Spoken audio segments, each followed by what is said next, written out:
like how, like if we're just evil as an accident of our nature and not by a free choice, then how can you hold someone culpable for that? Right. Okay.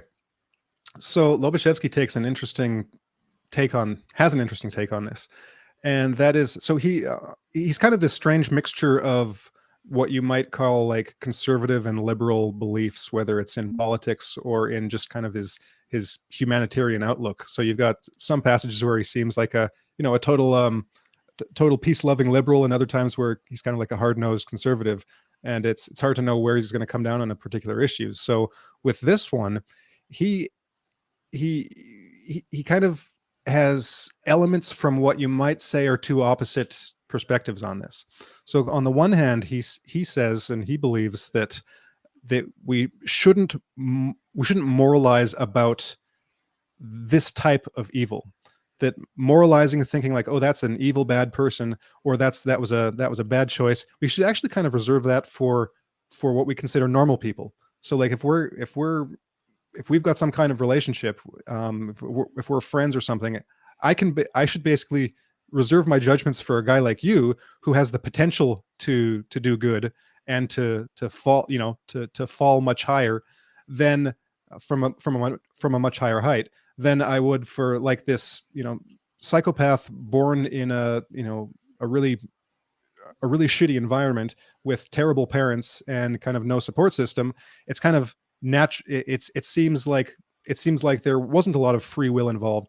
And so for Lobachevsky, I get the impression that he kind of implicit in his writings is a kind of hierarchy or scale of free will, where normal people have a certain amount of free will, you might say, and then like a psychopath has virtually zero free will. It's that the psychopath would be the most mechanical of human types, and that for him the most obvious forms of evil are a result of a lack of free will, are a result of just acting on with very little self-control on like basic impulses.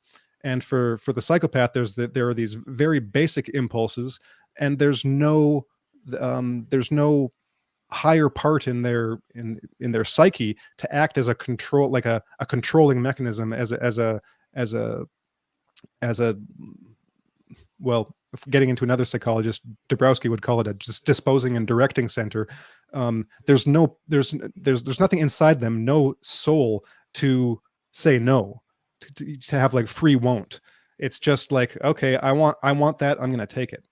And so from that, he basically thinks that, we should just look at them scientifically and treat them scientifically, but very humanely, with the acknowledgement and the understanding that they can't do any better. But that is not to say that we should excuse their behavior, and like, because these two things go together very often, and that would be kind of this relativistic approach that you alluded to. That because this person can't control it, it's just their biology or whatever, therefore we can't hold them culpable. But there's a third option in this, and that is that this person can't control himself, therefore he should be segregated from society and put in a hole somewhere so that he doesn't do anything, that he can't harm other people, because it's a virtual certainty that he is going to harm other people. And that's the case with that's the interesting thing about psychopathy, is that like psychopathy is one of the biggest indicators for recidivism. So if you let a psychopath out of prison and you think they're reformed, well, chances are they're just going to do the exact same thing the instant they get out of prison.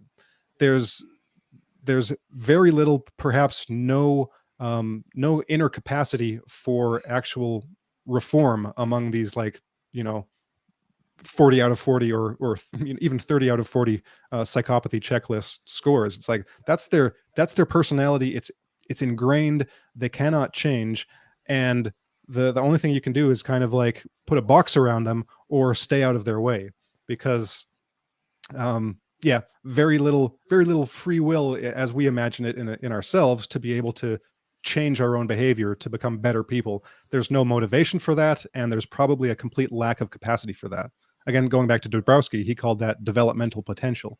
And so from this scale of zero developmental potential, like at the level of a psychopath, to what we might consider the kind of the almost like a saintly figure who can totally transform his or her like psyche, the structure of their mind, to become you know, to become an exemplar of humanity and engage in that transformative process.